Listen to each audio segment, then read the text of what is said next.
रचना के आधार पर वाक्यों के 3 भेद हैं। सरल वाक्य, संयुक्त वाक्य, मिश्र वाक्य। सरल वाक्य, जिस वाक्य में केवल एक ही उद्देश्य हो, एक ही विधेय हो और वह उद्देश्य और विधेय प्रधान हो, उसे सरल वाक्य कहते हैं।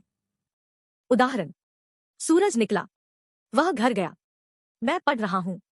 संयुक्त वाक्य, जिस वाक्य में 2 या 2 से अधिक सरल वाक्य हो परंतु सभी वाक्य प्रधान हो तो ऐसे वाक्य को संयुक्त वाक्य कहते हैं। उदाहरण, मैं आया और उसने कहा, वह पढ़ता है या खेलता है। मैंने खाना खाया और सो गया। संयुक्त वाक्यों में 2 या 2 से अधिक सरल वाक्यों को संयोजक अव्ययों और एवं, तथा, या, अथवा, इसलिए, आथा, फिर भी, तो, नहीं तो, किंतु, परंतु, लेकिन, पर आदि से जोड़ा जाता है। मिश्र वाक्य, जिस वाक्य में एक मुख्य वाक्य और एक या एक से अधिक आश्रित वाक्य हो तो ऐसे वाक्य को मिश्र वाक्य कहते हैं।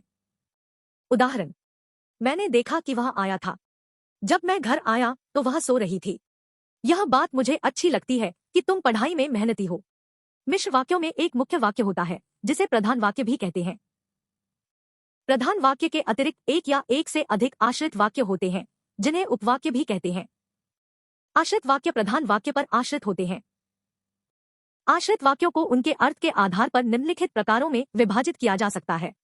संज्ञा उपवाक्य, विशेषण उपवाक्य, क्रिया विशेषण उपवाक्य, संबोधन उपवाक्य।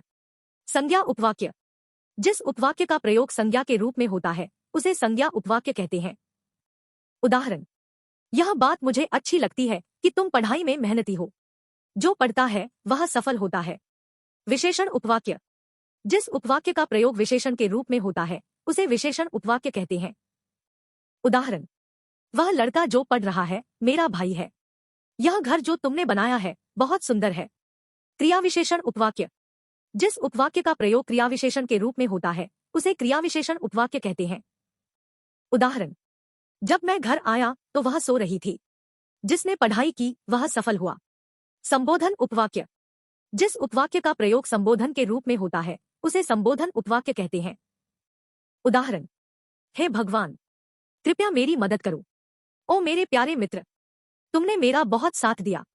इस प्रकार रचना के आधार पर वाक्यों के 3 भेद हैं: सरल वाक्य, संयुक्त वाक्य और मिश्र वाक्य।